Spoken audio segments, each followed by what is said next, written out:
inside the coop, or? Yeah. I mean, it can get muddy, it's probably not so much there where it's covered. If you get worms in the chickens, those worm eggs can stay in the soil. You know, if it's not been a problem, then the grower will fix it. Rodents can be more of an issue digging in,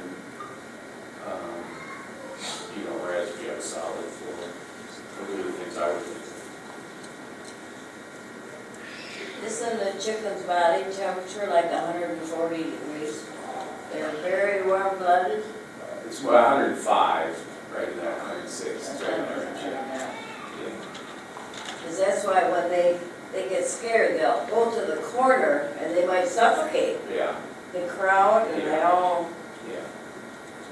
Going on and yeah, on. I know it's very warm. And that's another reason they drink so much water. More questions? Yes, sir. Barn line for getting calcium and grit all at the same time, the gray barn line, I've heard that is possible rather than using oyster shell and grit separately, just using that as a dome.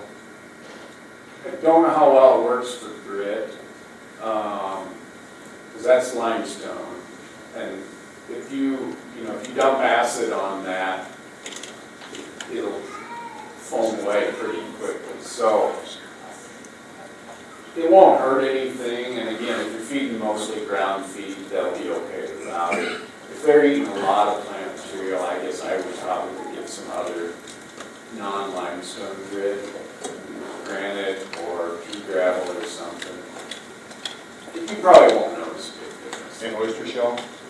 Yeah, oyster shell or the limestone is good calcium source, but again, they don't last too long in the gizzard. Yes, ma'am. How early do you start feeding on grit?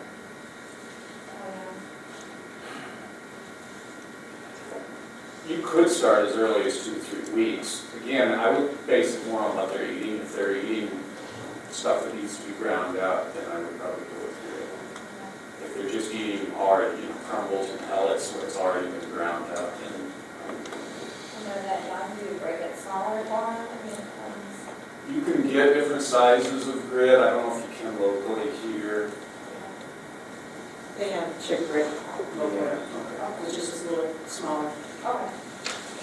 But if they're just using the commercial feed, it's not a problem. But if you are, when you do start putting them outside, like if you're having them all in grass, that's only an average, so you should have grit available. Okay. Thank you. I've been doing research on the internet, and they're saying growing grass underneath the chicken coop, so that the chickens pick it as it grows up. Is that even feasible, or? You mean underneath the coop itself? Yeah, if they raise the coop up about this much and then have grass underneath it, and the chickens eat it as it grows? It's a hard work log. It's like in a rabbit cage, Sure. and it goes up to it. That's what she's talking about. Yeah. I've seen it. So I think long-term, I would think it would work very well, because I think the manure will kill it, choke it out. But if you have something mobile that you can move, then that. More questions? Yes, ma'am. Back to the grit, how much do you put into the food? And how much do you add as far as the quantity? We just have ours free range, so it's just a bowl that's available to them. We don't mix it in to the feed. Okay, so just a separate bowl? Yeah.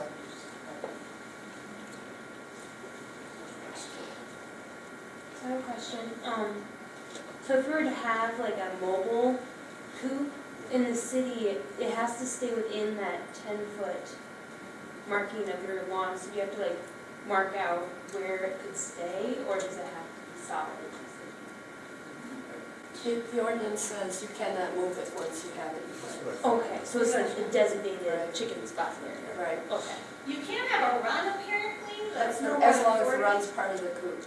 Okay. Maybe just change the run location over here. I kind of missed what happened with the ordinance this time. The What ordinance. exactly- And what does that entail? So there's a brochure that has all of Yes. that written out.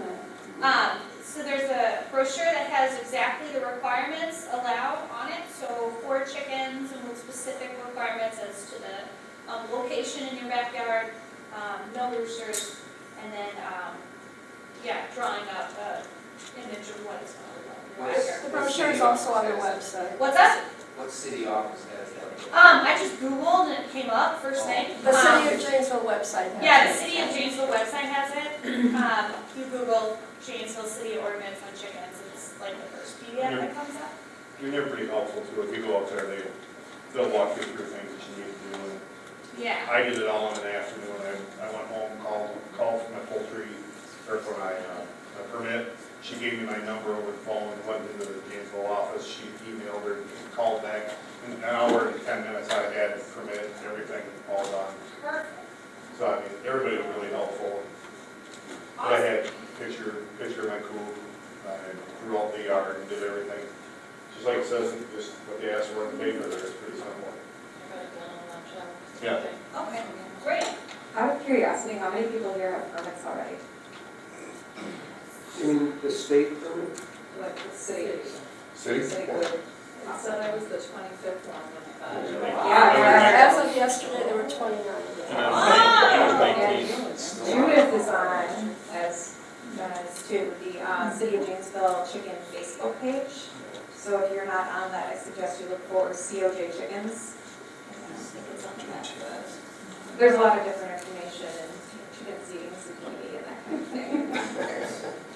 It's a good resource and it's a good way to ask questions with a group of chicken people if you're not physically in a room with chicken people. That's a good idea. Yeah, and the brochure has really great resources listed as well about it, if you have questions and stuff, including the Ask a Culture House. Although Ron pointed out it's University of Minnesota extension. I know!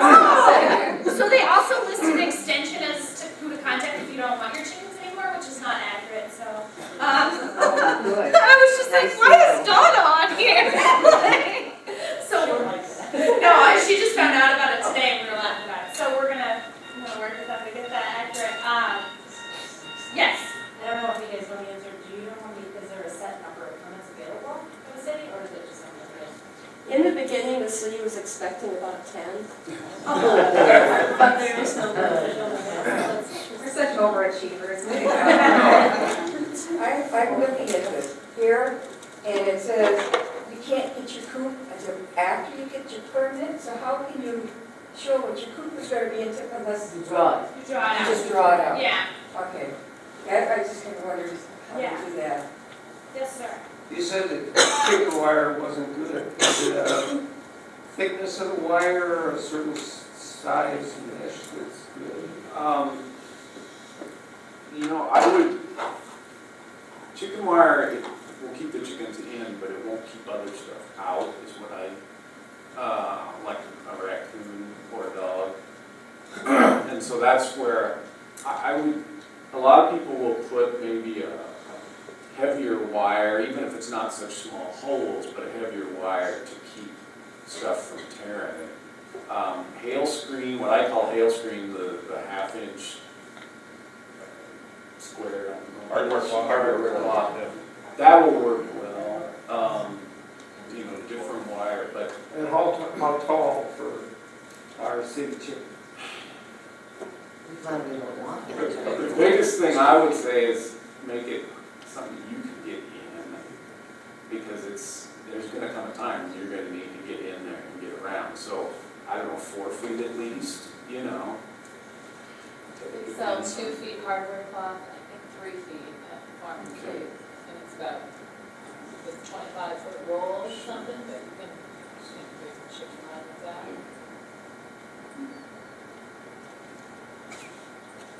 So is the humidity in the summer a problem with the chickens? You said it was important to keep them dry. You want some air movement. Sometimes we put fans in. With the chickens that I help raise are at my parents' farm in rural Darien, and they use an old hog barn and an old milk houses for the chicken coops and those 6 thick walls. But then in the summertime, they also come out in the old corn cribs. So everything's repurposed into a chicken coop at the Wheelock farm. But there's some fans and then sometimes heaters in the wintertime, but just to keep it moving because it does get really wet, and especially if you have to shovel it out on an 80-degree day, it's not a lot of fun. Any other questions? Yes, sir. Probably for Ron, is there a compilation of vets that specialize in birds and chickens and stuff? Because I know it's kind of hard to find any of Sort of.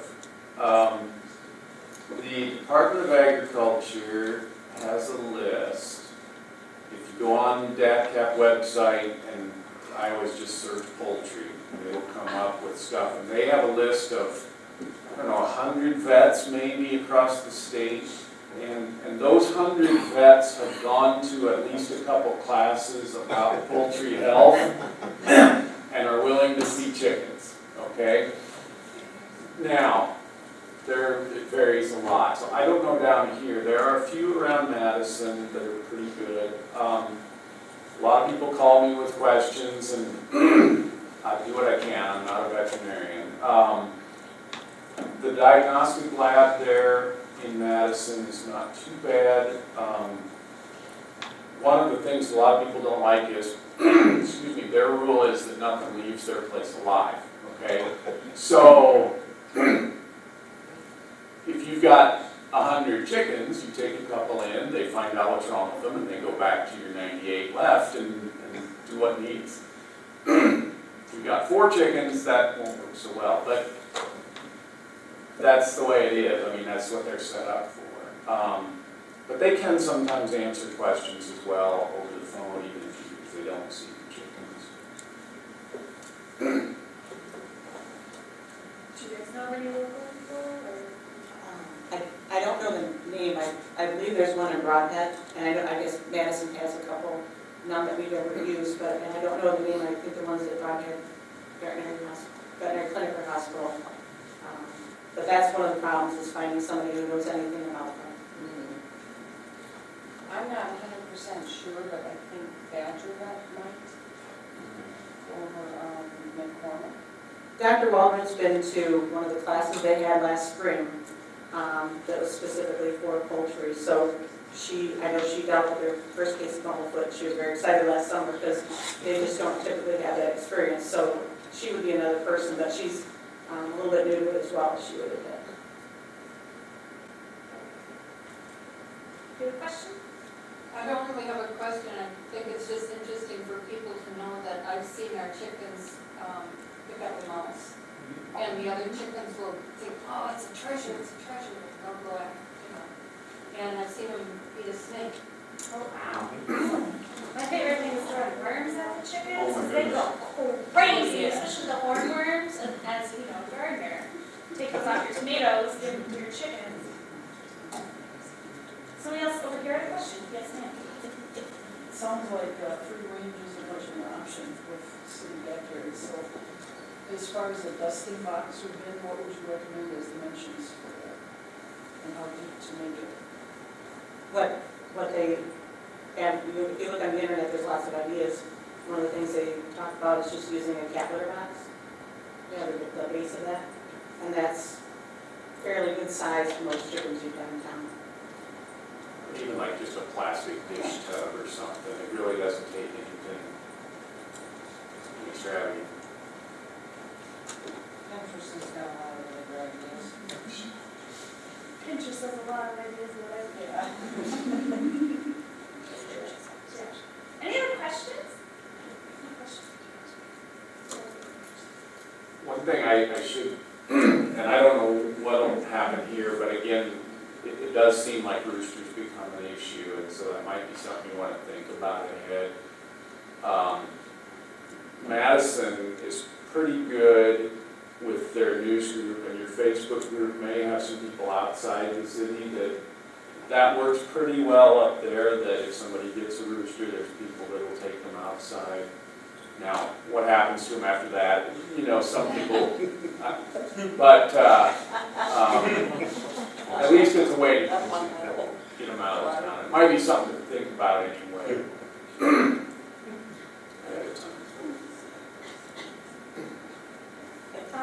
The only other question I think I got was about how much they should, or that we had written out beforehand that wasn't answered, is how much they should be handled at all. Like if there's any guidelines on that. Definitely handle them. That's no brainer. I don't think there's any limit on it. The more you handle them, the friendlier they'll be. And they actually, when he's talking about them becoming pets, when they stop laying and you're not laying as much, they will become as close a pet as your dog. They have funny personalities. That's the part that I didn't realize before I had chickens, is they are just characters. They're hours of entertainment, just like any of your pets would be. So, handle as much as you want. My son, he just ducked out, but he's always carrying them around, his favorite ones, and talking to them. And that way, when you do have to deal with problems, they'll be easier to handle. And then that's also the way you're going to notice problems, is if you're picking up and handling them, you're going to notice, oh, what's this with the foot here, what's going on? So handle them as much as you can. These things crawl on. Well, that's it. But they won't stay on you, so that's. And I think the other question, it was a big thing last year, and then this year, I don't know if it will be too, but about bird flu. Is there anything that we should be aware of as backyard chicken growers and trying to prevent the spread of that? And the clean practices is really important, so we don't bring it in, and there's potential really terrible ramifications if it's found in the county. So, what's something we can think about? Was there any you found in backyard floods, Wisconsin? There was one, yeah, around Boston. I would say across the nation, there were about 10% of the birds were in backyard flocks. So, you know, a lot of people say, well, it's mostly a commercial problem, but it does happen. You know, I think, again, it's not as common, knock on wood, we haven't had any this year. I guess there was one in Indiana, but that was something different. But I think the only thing I would say, big thing, is if you have, try not to have them with waterfowl. That is where the ducks and geese and stuff. So, you know, if you can keep those separated, that would be the best. Again, I think shoes, so you're not tracking stuff in, is always good. We'll see, hopefully. Yeah. But you did say there was cases in Boston, because when I read it was all like type confined. No, there was one in Boston that had 33 birds, something like that. Yeah, well, I won't say Boston, it was that county. I'm not sure exactly, but it was in that county. Yeah. Gina County, I think. Yeah. We just want to be careful. There are a lot of pheasants that will come. One thing I haven't heard addressed tonight is the litter. I use pine shavings. They come in a big bale at Farm and Fleet. They're what, $3 or $3.50, and it goes a long ways. It's better than straw or hay because that gets wet. Doesn't absorb it with pine shavings. Any other questions or observations to share? Yes. What can you tell me about bumblefoot? I know what Have you got it? Only what I've seen, because we had not had it, again, not gonna go there. In the pad part of their foot, they get an infection, and they get like a knot, feels like a hard stone in there. And that needs to be dug out in order for it to heal. It can be very painful, so they won't be putting weight on it. So it's, all you have to do is get on Facebook and read stories of people on their attempts to deal with it. And we hope you don't ever have to. Yeah, I have a bantam with a sore foot, and I thought that's what it was, but I don't see any sores or anything like that. There may not be a noticeable sore. Like the toes, it's usually right in the center part and it's swollen. Yeah. It's usually what you see. Sometimes there will be a scab on the bottom, but not necessarily. And yeah, it's got this cheesy stuff in it that you can treat it without, but you're probably not going to get rid of it until you get that cleaned out. There's some thought that if the roofs are too high, or if the roofs have splinters, where they'll get a splinter in there and then that gets infected, that's probably how it starts. So, but. Have you ever heard of a chicken spraying itself?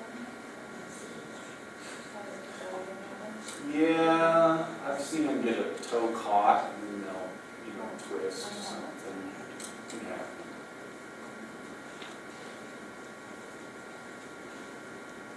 Yes, sir. Can they talk about straddle legs since we've dealt with it so much? I know my wife has some, and a lot of people, straddle leg. We've got a couple right now that are doing that, but What other is people might not know what it is. I have no idea. In baby chicks? Yeah. Yeah.